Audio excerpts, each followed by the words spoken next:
Untuk membahas kasus yang menjerat Buniani karena tuduhan penghasutan terkait SARA, pagi ini kita sudah bersama dengan pelapor Buniani, yakni ada Koordinator Komunitas Advokat Muda Ahok Jarot, ada Mas Muanas Al-Aidid, dan juga kami sudah tersambung melalui telepon dengan kuasa hukum Buniani, ada Pak Aldwin Rahadian. Selamat pagi dulu Mas Anas. Selamat pagi. Selamat pagi. Kita sapa dulu Pak Aldwin. Selamat pagi Pak Aldwin. Ya, pagi Mas Dian. Assalamualaikum. Aldwin, saya Dian, suara terdengar dengan baik ya Pak ya? Ya. Pak Aldwin, ini yang menarik, sempat Buniani mengupload status seperti itu di Facebooknya, di laman Facebooknya mengatakan saya sedang ditahan, kemudian juga minta doanya, tapi ternyata tidak ditahan Pak Aldwin. Bukan. Jadi begini, dibaca lagi. Saya ditangkap, ya, ditangkap.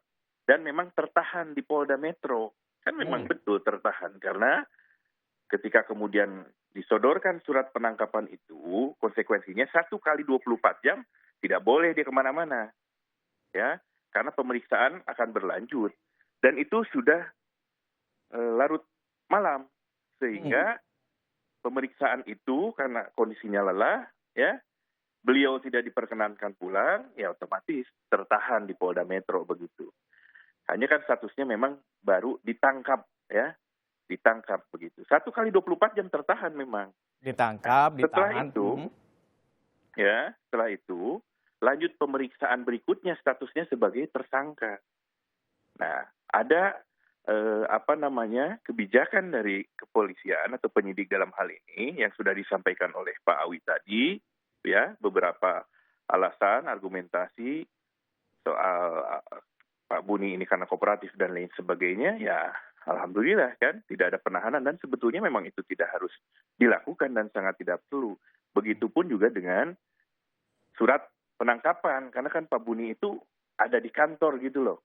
Gitu, ada di kantor polisi, bukan di rumah, bukan sedang berlibur di mana, bukan, sedang diperiksa sebagai saksi.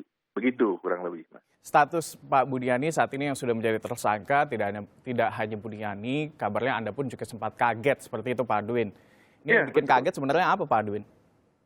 Iya, karena ada proses yang kemudian menurut saya tidak lazim, ya. Menurut Pak Buni pun juga begitu. Karena kan Pak Buni ini baru pertama kali dia dipanggil sebagai saksi, ya. Sebagai saksi pelapor untuk kasus ini. Beliau datang memberikan keterangan, ya, dan lain sebagainya.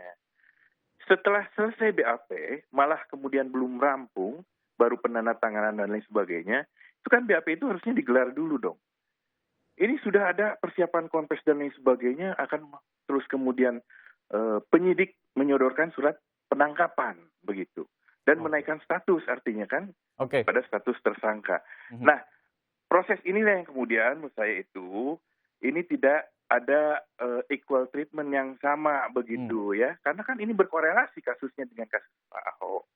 Begitu. Jadi kenapa kemudian tidak dibuka gelar perkara? Karena masing-masing, apalagi pasal yang dituduhkan ini kan pasal 28 ayat 2 ITE. Artinya sangat multi interpretasi dan butuh pengujian, ya. Butuh pengujian saksi ahli, gitu loh. Butuh kemudian saksi dari saksi bahasa, saksi ahli bahasa, saksi ahli ITE, gitu, ya.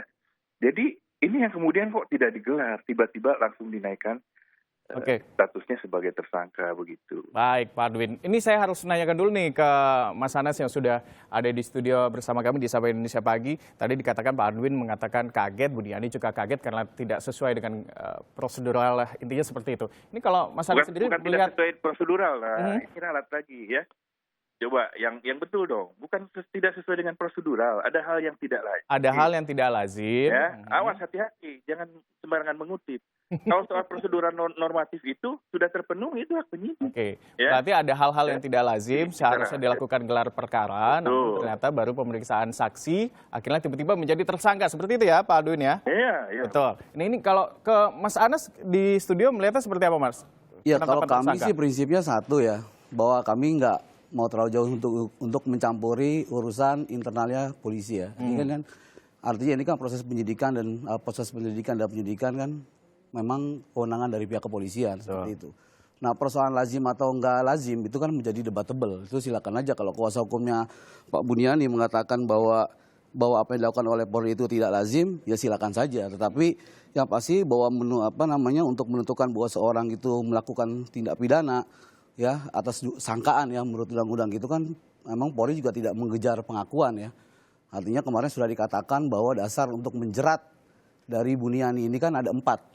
Ya, ada 4 alat bukti loh, bukan 2 alat bukti ya, ada 4 alat bukti. Untuk menentukan seseorang salah atau tidak aja sebetulnya cukup 2 alat bukti, tetapi Polri sudah memberikan statement ya itu ada 4 alat bukti ya. Kami kira silakan saja kalau itu kemudian keberatan tinggal diuji aja melalui mekanisme proses pra peradilan ya. Nah, cuman saya kira yang paling penting untuk ditegaskan adalah ketika Pak Buniani ditetapkan sebagai tersangka sih kami nggak kaget. Karena memang dari awal Pak Buniani sendiri sudah mengakui kesalahannya kan. Karena memang menghilangkan satu kata penting ya dalam transkripnya yang tidak sesuai dengan ucapannya Pak Ahok. Jadi kami itu berpikir ya kalau ditetapkan sebagai tersangka ya sudah sesuai dengan mekanisme hukumnya seperti itu. Oke, baik. Kita ke Pak Aldwin. Pak Aldwin, silakan tanggapannya tadi seperti apa Pak Aldwin, boleh diulang lagi dari awal? Jadi tidak boleh itu diulang-ulang lagi. Mana sih nggak cerdas? Jadi pertama begini ya, itu Pak Buniani, saya sudah katakan, itu yang dilakukan itu tidak mengakui kesalahan, salah transkrip dan lain sebagainya, itu sudah diralat.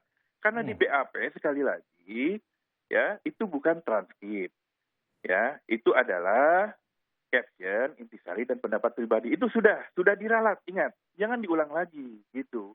Ya, jangan diulang lagi. Tidak mengakui bahwa kemudian ya itu tidak mengakui kesalahan itu karena dia dibully dan lain sebagainya, ya.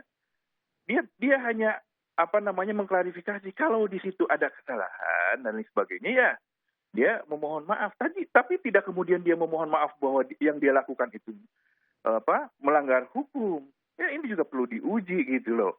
Jadi justru harus diapresiasi Pak Buni ini begitu, ya. Dan pertama, Pak Buni ini, saya bilang ya, dia itu hanya ingin mengajak netizen berdiskusi. Kenapa?